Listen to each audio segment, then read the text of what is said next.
Hi ನಮಸ್ಕಾರ ಸ್ನೇಹಿತರೆ, ನನ್ನ ಮತ್ತೊಂದು ಹೊಸ ವಿಡಿಯೋಗೆ ಎಲ್ಲರಿಗೂ ಸ್ವಾಗತ. ಇವತ್ತಿನ ಈ ವಿಡಿಯೋದಲ್ಲಿ ಬೈಕ್ ಟ್ಯಾಕ್ಸಿ ಬಗ್ಗೆ ಅಪ್ಡೇಟ್ ಬಂದಿದೆ. ಆ ಅಪ್ಡೇಟ್ ಬಗ್ಗೆ ನಾನು ನಿಮಗೆ ತಿಳಿಸ್ಕೊಡಕ್ಕೆ ಬಂದಿನಿ. ಅಂದರೆ ಇಷ್ಟು ದಿವಸ ಎಲ್ಲ ಒಂದು ಚಿಕ್ಕ ಅಪ್ಡೇಟ್ ಬರ್ತಾಯಿತ್ತು, ಅಂದರೆ ಲಾಯರ್ ಬರೋರು, ಆಮೇಲೆ ನೆಕ್ಸ್ಟ್ ಇಯರಿಂಗ್ ಯಾವಾಗಿರೋದು ಅನ್ನೋದು ಮಾತ್ರ ತಿಳಿಸ್ಕೊಡ್ತಾ ಇದೆ. ಇವತ್ತು ಮೇಯ್ನು ಒಂದು ಮೇಜರ್ ಅಪ್ಡೇಟೇ ಬಂದಿದೆ ಅಂತ ಹೇಳ್ಬೋದು. ಆ ಅಪ್ಡೇಟ್ ಏನು ಅಂತ ನಾನು ನಿಮಗೆ ತಿಳಿಸ್ಕೊಡ್ತೀನಿ. ಅದಕ್ಕಿಂತ ಮುಂಚೆ ನಿಮಗೆ ಡೇಟ್ ಕನ್ಫರ್ಮ್ ಮಾಡ್ಬಿಡ್ತೀನಿ. ಇವತ್ತು ಯಾವತ್ತು ಅಂತ 20 ಆಗಸ್ಟ್ 2025ನೇ ತಾರೀಕು. ಇವತ್ತು ಕೋರ್ಟಲ್ಲಿ ಏನೆಲ್ಲ ಆಯಿತು, ಯಾವ ಥರ ಇಯರಿಂಗ್ ನಡೀತು ಅನ್ನೋದೆಲ್ಲ ನಾನು ನಿಮಗೆ ತಿಳಿಸ್ಕೊಡ್ತೀನಿ. ಮೊದಲನೇದಾಗಿ ಮೇಯ್ನ್ ವಿಷಯ ಏನಪ್ಪ ಅಂತ ಅಂದರೆ, ಇವತ್ತು ಕೋರ್ಟ್ ಕಡೆಯಿಂದ ಕೋರ್ಟ್ ಏನು ಹೇಳಿದೆ ಅಂತಂದರೆ ಗೌರ್ಮೆಂಟ್ಗೆ, ಸ್ಟೇಟ್ ಗೌರ್ಮೆಂಟ್ಗೆ ಬೈಕ್ ಟ್ಯಾಕ್ಸಿ ಪಾಲಿಸಿನ ನೀವು 1 ತಿಂಗಳೊಳಗಡೆ ತರಬೇಕಾ ಬೇಡವಾ ಅನ್ನೋದೊಂದು ನಿರ್ಧಾರ ಮಾಡಿ ಹೇಳ್ಬಿಡಿ ಅಂತ ಇಲ್ಲಿ ತಿಳಿಸಿದೆ.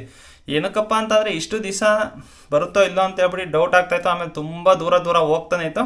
ಅದರಿಂದಾಗಿ ಇವಾಗ ಕೋರ್ಟು ಕೂಡ ಹೇಳಿದೆ, ನೀವು 1 ತಿಂಗಳೊಳಗಡೆ ನಮಗೆ ಬೈಕ್ ಟ್ಯಾಕ್ಸಿ ಪಾಲಿಸಿ ತರಲ್ವ ಅಂತ ಹೇಳ್ಬಿಟ್ಟು ಒಂದು ನಿರ್ಧಾರ ತಿಳಿಸ್ಬಿಡಿ ಅಂತ ಹೇಳ್ಬಿಟ್ಟಿದೆ. ಅದರಿಂದಾಗಿ ಒಂದು ರಿಲೀಫ್ ಆಗಿದೆ ಅಂತಲೇ ಹೇಳ್ಬೋದು. ಇವಾಗ 1 ತಿಂಗಳು ಸೆಪ್ಟೆಂಬರ್ 22ಕ್ಕೆ ನೆಕ್ಸ್ಟ್ ಇಯರಿಂಗ್ ಹಾಕಿದರೆ ಅದರೊಳಗಡೆ ಬೈಕ್ ಟ್ಯಾಕ್ಸಿ ಪಾಲಿಸಿ ತಂದಿರೋ ಇಲ್ಲೋ ಅಂತ ಹೇಳ್ಬಿಟ್ಟು ಈಗ ಫೈನಲೈಸ್ ಮಾಡಬೇಕಾಗುತ್ತೆ. ಇನ್ನೊಂದು ಮೇನ್ ವಿಷಯ ಏನಪ್ಪ ಅಂತಂದರೆ, ಕೋರ್ಟ್ ಇವತ್ತು ಏನು ಹೇಳಿದ್ದಾರೆ ಅಂತಂದರೆ, ಈ ಪಾಯಿಂಟ್ನ ನೀವು ನೋಟ್ ಮಾಡ್ಕೊಳ್ಳೇಬೇಕು. ಇವತ್ತು ಕೋರ್ಟ್ ಏನು ಹೇಳಿದೆ ಅಂತ ಅಂದರೆ, ಇಲ್ಲಿ ಜೀವಗಳನ್ನು ಅಪಾಯದಲ್ಲಿವೆ ಎಂಬುದನ್ನು ಗಂಭೀರವಾಗಿ ಪರಿಗಣಿಸಿ ಅಂತ ಹೇಳ್ಬಿಟ್ಟು ಇಲ್ಲಿ ಕೂಡ ಕೋರ್ಟು ಇದನ್ನು ಮೆನ್ಷನ್ ಮಾಡಿದೆ. ಅಂದರೆ ಫುಲ್ಲು ಲಾಸ್ಟಲ್ಲಿ ಮೆನ್ಷನ್ ಮಾಡಿರೋದು. ಇನ್ನು ತುಂಬ ವಿಷಯಗಳಿದೆ ನಿಮಗೆ ತಿಳಿಸ್ಕೊಡ್ದು.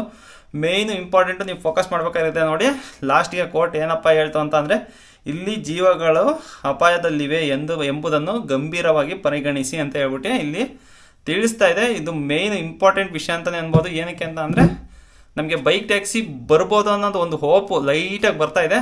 ನೋಡೋಣ ಬೈಕ್ ಟ್ಯಾಕ್ಸಿ ಬರುತ್ತಾ ಇಲ್ಲ ಅಂತ ಹೇಳ್ಬಿಟ್ಟು. ಬನ್ನಿ ಇವತ್ತಿನ ವಿಷಯ ಕೋರ್ಟಲ್ಲೆಲ್ಲ ಏನಾಯಿತು ಅಂತ ಇವಾಗ ಫುಲ್ಲು ಡೀಟೇಲ್ಸ್ ಆಗಿ ತಿಳಿಸ್ಕೊಂಡು ಹೋಗೋಣ. ಅದಕ್ಕಿಂತ ಮುಂಚೆ ಯಾರನ್ನ ಚಾನಲ್ ಸಬ್ಸ್ಕ್ರೈಬ್ ಮಾಡಿಲ್ಲ ಅಂತಂದರೆ ದಯವಿಟ್ಟು ಚಾನಲ್ನ ಸಬ್ಸ್ಕ್ರೈಬ್ ಮಾಡಿ. ವಿಷಯ ಲಾಸ್ಟ್ವರೆಗೂ ತಿಳಿಸ್ಕೊಡ್ತೀನಿ. ವಿಡಿಯೋ ಕೊನೆವರೆಗೂ ನೋಡಿ ಅಂತ ಹೇಳ್ತಾ ಬನ್ನಿ ಇವತ್ತಿನ ವಿಡಿಯೋನ ಸ್ಟಾರ್ಟ್ ಮಾಡೋಣ. ನೋಡಿ, ಮೊದಲನೇದಾಗಿ ನೀವು ಇಷ್ಟು ದಿವಸ ಲಾಯರ್ ಯಾರಪ್ಪ ವಾದ ಮಾಡಿರೋದು ಅನ್ನೋದೆಲ್ಲ ನೋಡಿದಿರ ಅಂತ ಅಂದರೆ, ಈಗ ರ್ಯಾಪಿಡೋ ಕಂಪ್ನಿ ಪರವಾಗಿ, ಓಲಾ ಕಂಪ್ನಿ ಪರವಾಗಿ, ಇಲ್ಲ ಊಬರು ಈ ಥರ ಅಗ್ರಿಗೇಟರ್ಗಳ ಪರವಾಗಿ ವಾದ ಮಾಡಿರೋದು ನೋಡಿದ್ರೆ, ಇಲ್ಲ ಅಂತ ಅಂದರೆ ಬೈಕ್ ಟ್ಯಾಕ್ಸಿ ಅಸೋಸಿಯೇಷನ್ ಪರವಾಗಿ ವಾದ ಮಾಡಿರೋಂಥ ಲಾಯರ್ಗಳನ್ನೆಲ್ಲ ನೋಡಿದ್ರೆ. ಈ ಸಲ ಯಾರಪ್ಪ ವಾದ ಮಾಡಿದ್ದಾರೆ ಅಂತ ಅಂದರೆ AG ಅವರು ವಾದ ಮಾಡಿದ್ದಾರೆ. AG ಅಂತ ಅಂದರೆ ಏನೇನಿಲ್ಲ, ಅಡ್ವೊಕೇಟ್ ಜನರಲ್ ಅಂತ ಅಂದರೆ ಇವಾಗ ಅವರು ಗೌರ್ನಮೆಂಟ್ ಪರವಾಗಿ ವಾದ ಮಾಡ್ತಾರೆ. ಈಗ ಗೌರ್ನಮೆಂಟ್ ಪರವಾಗಿ ವಾದ ಮಾಡೋಕ್ಕೆ ಬಂದಿರೋದು ಯಾರಪ್ಪ ಅಂತ ಅಂದರೆ ಶಶಿಕಿರಣ್ ಶೆಟ್ಟಿ ಅನ್ನೋ ಲಾಯರ್ ಇವಾಗ ವಾದ ಮಾಡ್ತಾ ಇದ್ದಾರೆ.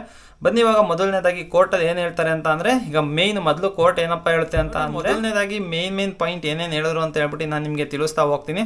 ಅಂತ ಅಂದರೆ ತುಂಬ ವಾದಗಳು ನಡೆದಿದೆ, ಅದ್ರ ಬಗ್ಗೆ ಎಲ್ಲ ಫುಲ್ಲು ಡೀಟೇಲಾಗಿ ಹೇಳೋಕ್ಕೋಗಲ್ಲ. ನನಗೆ ಮೇನ್ ಇಂಪಾರ್ಟೆಂಟ್ ಏನೇನು ಅನ್ನಿಸ್ತೋ ಅದ್ರ ಬಗ್ಗೆ ನಾನು ನಿಮಗೆ ತಿಳಿಸ್ತಾ ಹೋಗ್ತೀನಿ. ಮೊದಲನೇದಾಗಿ ಕೋರ್ಟು ಫಸ್ಟು ಏನಪ್ಪ ಹೇಳುತ್ತೆ ಅಂತ ಅಂದರೆ, ಸಾರಿಗೆ ವಿಧಾನವನ್ನು ನಿಯಂತ್ರಿಸುವ ಬದಲು ಸಂಪೂರ್ಣ ನಿಷೇಧದ ಬಗ್ಗೆ ಕೋರ್ಟು ಕೇಳುತ್ತೆ. ಅವಾಗ ಕೋರ್ಟ್ಗೆ ಕೇಳಿದಾಗ ಸರ್ಕಾರ ಏನು ಹೇಳುತ್ತೆ ಅಂತ ಅಂದರೆ, ಬೈಕ್ ಟ್ಯಾಕ್ಸಿಗಳ ಕುರಿತು ಸರ್ಕಾರವು ಉನ್ನತ ಮಟ್ಟದಲ್ಲಿ ನಿರ್ಧಾರ ತೆಗೆದುಕೊಳ್ಳಲಾಗುವುದು ಎಂದು ಕರ್ನಾಟಕ ಸರ್ಕಾರ ಬುಧವಾರ ಹೈಕೋರ್ಟ್ಗೆ ತಿಳಿಸಿದೆ. ಆಮೇಲೆ ನೆಕ್ಸ್ಟ್ ಏನಪ್ಪ ಅಂತ ಅಂದರೆ, ಈಗ ಓಲಾ, ಊಬರು ಮತ್ತು ಬೈಕ್ ಟ್ಯಾಕ್ಸಿ ಅಗ್ರಿಗೇಟರ್ ಇವರೆಲ್ಲ ಒಂದು ಸಿಂಗಲ್ ಬೆಂಚ್ ಜಡ್ಜಿಂದ ಒಂದು ಆದೇಶ ಬಂದಿರುತ್ತೆ. ಅದರ ವಿರುದ್ಧವಾಗಿ ಒಂದು ಅಪೀಲ್ ಹಾಕಿರ್ತಾರೆ. ಆ ಅಪೀಲ್ನ ಇವಾಗ ಕೋರ್ಟು ಕನ್ಸಿಡರ್ ಕೂಡ ಮಾಡಿದೆ. ಅದನ್ನು ಕೂಡ ಅವರು ಕೋರ್ಟಲ್ಲಿ ಇವತ್ತು ಕೋರ್ಟು ಹೇಳುತ್ತೆ, ಇದನ್ನು ಕನ್ಸಿಡರ್ ಮಾಡಿದ್ದೀವಿ ಅಂತ ಹೇಳ್ಬಿಟ್ಟು ಹೇಳುತ್ತೆ. ಅದಾದಮೇಲೆ ಇನ್ನೊಂದು ಗಮನ ಸೆಳೀತಾರೆ ಕೋರ್ಟಲ್ಲಿ, ಅಂದರೆ ಜಡ್ಜ್ ಹೇಳ್ತಾರೆ, ಪ್ರತಿಯೊಂದು ವ್ಯಾಪಾರಕ್ಕೂ ಅನುಮತಿ ಇದೆ ಎಂದು ನ್ಯಾಯಾಧೀಶರು ಇವತ್ತು ತುಂಬ ಗಮನ ಸೆಳೆದಿದ್ದಾರೆ. ಇದು ಬೈಕ್ ಟ್ಯಾಕ್ಸಿ ವಾಣಿಜ್ಯ ಥರವಲ್ಲ, ವಾಣಿಜ್ಯದ ಹೊರಗೆ ಎಂದು ಅವರು ಹೇಳಿದ್ದಾರೆ. ಅಂದರೆ ಇದು ಹೇಳಿರೋದು ಜಡ್ಜ್. ನೀವು ಇದು ಒಂದು ಒಳ್ಳೆಯ ಮೇನ್ ಪಾಯಿಂಟ್ ಇದು. ಸೊ ಅವರೇನಪ್ಪ ಹೇಳ್ತಾ ಇದ್ದಾರೆ ಅಂತ ಅಂದರೆ, ಈಗ ವಾಣಿಜ್ಯಕ್ಕಿಂತ ಹೊರಗೆ ಅಂತ ಅಂದರೆ ವಾಣಿಜ್ಯವನ್ನು ಬಿಟ್ಟು ಅಂದರೆ ಬರೀ ಫೈನಾನ್ಷಿಯಲ್ ಆಗಿ ನೋಡೋದಲ್ಲ, ಅದನ್ನು ಬಿಟ್ಟು ಈಗ ನಮಗೆ ಪಬ್ಲಿಕ್ಕಿಗೆ ಹೆಲ್ಪ್ ಆಗೋದಾಗಲಿ, ಇಲ್ಲ ಅಂತ ಅಂದರೆ ಒಂದು ಜಾಬ್ ಆಪರ್ಚುನಿಟಿ ಸಿಗೋದಾಗಲಿ, ಅದ್ರ ಬಗ್ಗೆ ಅದು ಇಂಟೆನ್ಷನಿಂದ ಹೇಳಿರೋದು. ಇದು ಬರೀ ವಾಣಿಜ್ಯಕ್ಕೆ ಒಂದೇ ಅಲ್ಲ, ವಾಣಿಜ್ಯ ಬಿಟ್ಟು ಹೊರಗೂ ಕೂಡ ಇದೆ ಅಂತ ಹೇಳ್ಬಿಟ್ಟು ಈಗ ಅವರು ಜಡ್ಜು ಕೂಡ ಅದನ್ನು ಹೇಳಿದ್ದಾರೆ. ಅದಾದಮೇಲಿಂದ ಸುರಕ್ಷತಾ ಸಮಸ್ಯೆಗಳ ದೃಷ್ಟಿಯಿಂದ ನಿಷೇಧ ಹೇರಲಾಗಿದೆ ಎಂದು ಅಡ್ವೊಕೇಟ್ ಜನರಲ್ ಶಶಿಕಿರಣ್ ಶೆಟ್ಟಿ ವಾದಿಸಿದರು. ಇದು ಕಾನೂನುಬದ್ಧ ವ್ಯವಹಾರ ಆಗಿರಬಹುದು, ಆದರೆ ಕಾನೂನು ಅವರಿಗೆ ವ್ಯವಹಾರ ನಡೆಸುವ ಹಕ್ಕನ್ನು ನೀಡುವುದಿಲ್ಲ. ನಿಯಮಗಳನ್ನು ರೂಪಿಸುವ ಹೊರತು ಅದನ್ನು ಕಾನೂನಿನಲ್ಲಿ ಅನುಮತಿಸುವುದಿಲ್ಲ ಎಂದು ಅವರು ಹೇಳಿದ್ದಾರೆ.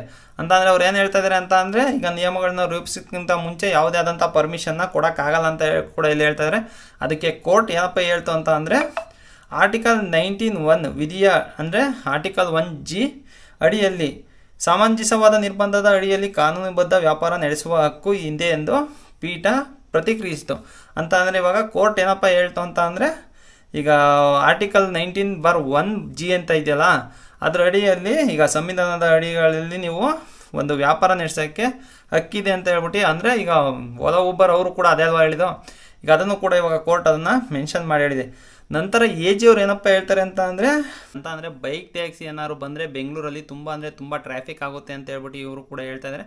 ಅದು ಕೋರ್ಟ್ ಏನಪ್ಪ ರಿಪ್ಲೈ ಮಾಡ್ತು ಅಂತ ಅಂದರೆ, ನೀವೆಲ್ಲ ಬೈಕ್ ಟ್ಯಾಕ್ಸಿ ಬೇಕು ಅನ್ನೋರಿಗೆ ಒಂದು ಬ್ರೇಕ್ ಥ್ರೂ ಅಂತಲೇ ಹೇಳ್ಬೋದು. ಇದು ಕೋರ್ಟ್ ಏನಪ್ಪ ಹೇಳುತ್ತೆ ಅಂತ ಅಂದರೆ, ಈ ಬೈಕ್ ಟ್ಯಾಕ್ಸಿ ದಟ್ಟಣೆಯನ್ನು ಉಂಟು ಮಾಡುತ್ತಿದೆ ಎಂದು ತೋರಿಸಲು ಏನಾದರೂ ಆಧಾರವಿದೆಯೇ, ಆಟೋ ಕಡಿಮೆ ದಟ್ಟಣೆಯನ್ನು ಉಂಟು ಮಾಡುತ್ತಿದೆ ಎಂದು ನಿಮ್ಮ ಅಭಿಪ್ರಾಯವೇ ಅಂತ ಇಲ್ಲಿ ಕೋರ್ಟು ಕೇಳುತ್ತೆ. ಅಂದರೆ ಈಗ ಕೋರ್ಟ್ ಏನಪ್ಪ ಹೇಳ್ತಾ ಇದೆ ಅಂತ ಅಂದರೆ, ಇವಾಗ ಬೈಕ್ ಟ್ಯಾಕ್ಸಿಯಿಂದನೇ ಈಗ ಟ್ರಾಫಿಕ್ ಸಮಸ್ಯೆ ಬರ್ತಾ ಇದೆಯಲ್ಲ, ಈಗ ಅದರಿಂದನೇ ಬರ್ತಾ ಇದೆ ಅನ್ನೋದಕ್ಕೆ ನಿಮ್ಮ ಹತ್ರ ಏನಾದ್ರು ಪ್ರೂಫ್ ಇದೆಯಾ, ಬೈಕ್ ಟ್ಯಾಕ್ಸಿಯಿಂದನೇ ಟ್ರಾಫಿಕ್ ಜಾಸ್ತಿ ಆಗ್ತಾ ಇರೋದು ಅನ್ನೋದಕ್ಕೆ ನಿಮ್ಮ ಹತ್ರ ಏನಾದ್ರು ಪ್ರೂಫ್ ಇದೆಯಾ, ಇಲ್ಲ ಅಂತಂದರೆ ಆಟೋಗಳಿಂದ ಟ್ರಾಫಿಕ್ ಕಮ್ಮಿ ಆಗ್ತಾ ಇದೆ ಅಂತ ನಿಮ್ಗೆ ಏನಾದ್ರು ಅನ್ನಿಸ್ತಾ ಇದೆಯಾ ಅಂತಲೂ ಕೂಡ ಇವಾಗ ಕೋರ್ಟ್ ಇಲ್ಲಿ ಕೇಳಿದೆ. ನೆಕ್ಸ್ಟು ಮತ್ತೆ ಎ ಜಿ ಅವರು ಏನಪ್ಪ ಹೇಳಿದ್ದಾರೆ ಅಂತ ಅಂದರೆ, ಅವ್ರು ಹೇಳ್ತಾ ಇರೋದೇನು ಅಂತ ಅಂದರೆ, ಇವಾಗ ನಮ್ಮ ಕರ್ನಾಟಕದಲ್ಲಿ ಏನಿಲ್ಲ ಅಂತ ಅಂದರು 6 ಲಕ್ಷ ಬೈಕ್ ಟ್ಯಾಕ್ಸಿಗಳಿವೆ, ಇದಕ್ಕೆಲ್ಲ ಅನುಮತಿ ಕೊಡಬೇಕಾ ಅಂತ ಹೇಳ್ಬಿಟ್ಟು ಕೂಡ ಅವರು ಕೂಡ ಇವಾಗ ಕೋರ್ಟ್ನ ಪ್ರಶ್ನೆ ಮಾಡಿದ್ದಾರೆ. ಅಂತಂದರೆ 6 ಲಕ್ಷ ಬೈಕ್ ಟ್ಯಾಕ್ಸಿ ಇದೆಯಲ್ಲ, ಇದಕ್ಕೆಲ್ಲ ಅನುಮತಿ ಕೊಡೋದು ಸರಿನಾ ಅಂತ ಹೇಳ್ಬಿಟ್ಟು ಕೂಡ ಇಲ್ಲಿ ಕೇಳಿದ್ದಾರೆ. ಅದಕ್ಕಾಗಿ ಕೋರ್ಟ್ ಏನಪ್ಪ ಮಾಡಿದೆ ಅಂತ ಅಂದರೆ, ಒಂದು ಕಾಲಾವಕಾಶ ಕೊಟ್ಟಿದೆ. ಅಂತ ಅಂದರೆ ತುಂಬ ಲಾಂಗ್ ಗ್ಯಾಪ್, ಅಂದರೆ 1 ತಿಂಗಳವರೆಗೂ ಇವಾಗ ಒಂದು ಗ್ಯಾಪ್ ಕೊಟ್ಟಿದೆ. ಇಷ್ಟು ದಿವಸ ಎಲ್ಲ ಏನು ಮಾಡ್ತಾಯಿದ್ರು ಅಂತ ಅಂದರೆ, 1 ವಾರ 15 ದಿವಸ ಈ ಥರ ಹಿಯರಿಂಗ್ನ ಮುಂದೆ ತೊಗೊಂಡೋಗ್ತಾಯಿದ್ರು. ಬಟ್ ಈ ಸಲ ಸರ್ಕಾರಕ್ಕೆ ಒಂದು ಅನುಮತಿ ಕೊಡಬೇಕಂತ ಅಂದರೆ ಬೈಕ್ ಟ್ಯಾಕ್ಸಿ ಪಾಲಿಸಿನ ತರಬೇಕಾ ಬೇಡವಾ ಅಂತ ಹೇಳ್ಬಿಟ್ಟು ಒಂದು ಫೈನಲ್ ಡಿಸಿಷನ್ನ ತೊಗೊಂಡು ನೀವು ನಿರ್ಧಾರ ತಿಳಿಸಿ ಅಂತ ಹೇಳ್ಬಿಟ್ಟು ಇವಾಗ ಕೋರ್ಟ್ ಏನು ಮಾಡಿದೆ ಅಂತ ಅಂದರೆ, 1 ತಿಂಗಳವರೆಗೂ ಇವಾಗ ಗ್ಯಾಪ್ ಕೊಟ್ಟಿದೆ. ಅಂತ ಅಂದರೆ ಇವತ್ತು ಆಗಸ್ಟ್ 20ನೇ ತಾರೀಕು, ನೆಕ್ಸ್ಟ್ ಹಿಯರಿಂಗ್ ಬಂದು ನೆಕ್ಸ್ಟ್ ತಿಂಗಳಿಗಿರೋದು. ಅಂತ ಅಂದರೆ ಸೆಪ್ಟೆಂಬರ್ 22ನೇ ತಾರೀಕಿಗೆ ನೆಕ್ಸ್ಟ್ ಹಿಯರಿಂಗ್ ಇರೋದು. ನೆಕ್ಸ್ಟ್ ಹಿಯರಿಂಗಲ್ಲಿ ಏನಾದ್ರು ಫೈನಲ್ ಡಿಸಿಷನ್ ಬರುತ್ತಾ ಅಂತ ಹೇಳ್ಬಿಟ್ಟು ನಾವು ಕಾದು ನೋಡಬೇಕಾಗಿರುತ್ತೆ. ಅಂತಂದರೆ ಒಂದು ಒಳ್ಳೆ ಪಾಸಿಟಿವ್ ನೋಟ್ಗಳೆಲ್ಲ ತುಂಬ ಸಿಕ್ಕಿದೆ ಈಗ ಬೈಕ್ ಟ್ಯಾಕ್ಸಿ ಪರವಾಗಿ. ನೋಡೋಣ ನೆಕ್ಸ್ಟು ಬೈಕ್ ಟ್ಯಾಕ್ಸಿ ಬರುತ್ತಾ ಇಲ್ಲ ಅಂತ ಹೇಳ್ಬಿಟ್ಟು ನಾವು ಸೆಪ್ಟೆಂಬರ್ 22ನೇ ತಾರೀಕುವರೆಗೂ ಕಾದು ನೋಡೋಣ.